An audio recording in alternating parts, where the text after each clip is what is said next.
Shalom, kali ini kita akan membahas satu lukisan yang sudah sangat familiar dan sudah sering kita lihat, yaitu lukisan seperti ini.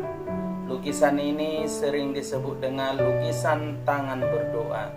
Namun tahukah saudara bahwa di balik lukisan ini ada kisah inspiratif yang sangat menginspirasi kehidupan saya dan saudara.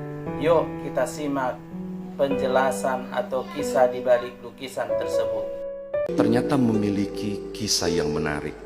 Itu dilukis dan dipahat langsung oleh seorang pelukis dan pemahat terkenal dari Jerman. Saya kurang tahu apakah saya membacanya dengan tepat nama Jerman ini, Albert Dürer. 1471-1528 dia meninggal. Tahukah Bapak Ibu, ada dua orang yang berencana untuk masuk sekolah seni. Ke depan, Albert Dürer inilah menjadi salah satu pelopor seni Renaissance. Nah, dia dan temannya waktu selesai SMA berencana untuk kuliah seni.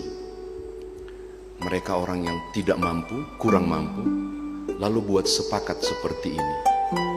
Bagaimana kalau salah satu dari kita bekerja untuk cari uang, lalu salah satu dari kita memanfaatkan uang itu untuk kuliah.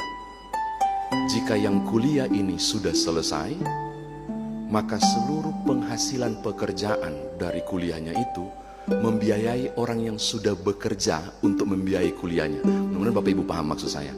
Jadi akhirnya sepakat. Lalu kemudian Albert Dürer menyarankan, engkaulah duluan. Dia sarankan ke temannya. Temannya bilang, enggak, kau saja duluan, karena saya sudah dapat pekerjaan. Saudara tahu, teman Albert Dürer ini punya pekerjaan adalah sebagai seorang tukang bangunan. Bapak Ibu, temannya bekerja banting tulang 4 hingga 5 tahun lamanya untuk berupaya mendapatkan biaya kuliah secara rutin, membiayai Albert Dürer berkuliah di seni pahat dan seni lukis. Dan saudara tahu, tiba waktunya ketika penyataan lulus dia capai. Albert Dürer begitu girang luar biasa.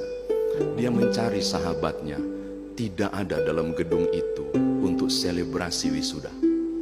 Dia cari di mana dan dia tidak menemukannya. Kemudian dia putuskan untuk pergi ke tempat yang biasa mereka bertemu, di suatu ruangan sempit awal kali mereka tinggal. Dan itu menggetarkan kondisi Albert.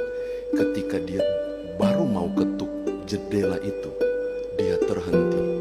Karena di situ dia melihat tangan temannya persis seperti stiker yang Bapak Ibu pernah miliki, sedang begini.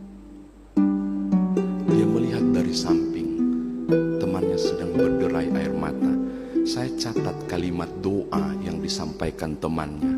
Dia bilang begini, Tuhan, tanganku tak mungkin lagi memenuhi syarat sebagai seorang pelukis dengan jari jemari yang gemulai. Aku terlalu lelah menggunakan tangan ini untuk hal besar yang kuingini bagi sahabatku. Biarkanlah dia diberkati dengan kemampuan tangan memahat dan melukis. Aku bahagia untuk bahagianya. Menangis. Dua-dua berpelukan, dan saat itulah dia mengabadikan lukisan tangan dan pahat itu menjadi tanda terima kasih untuk pengorbanan sahabatnya Albert itu. Tahukah Bapak Ibu, suka atau tidak suka, ingat atau lupa, posisi apapun yang saudara dan saya gapai hingga hari ini, suasana apapun yang saudara terima hingga hari ini, di balik itu ada pengorbanan orang-orang lain yang sadar atau tidak sadar, engkau dan aku menerimanya. Di balik suksesmu ada orang lain di sekitar itu. Roma 8 ayat 28 itu, kita tahu sekarang bahwa Allah turut bekerja dalam segala sesuatu untuk mendatangkan kebaikan. Untuk mendatangkan kebaikan bagi orang-orang yang mengasihi Dia. Demikianlah kisah inspiratif lewat lukisan tangan berdoa yang sudah kita dengarkan. Kiranya channel ini atau video ini dapat memberi atau menjadi berkat bagi kita semua. Tuhan memberkati.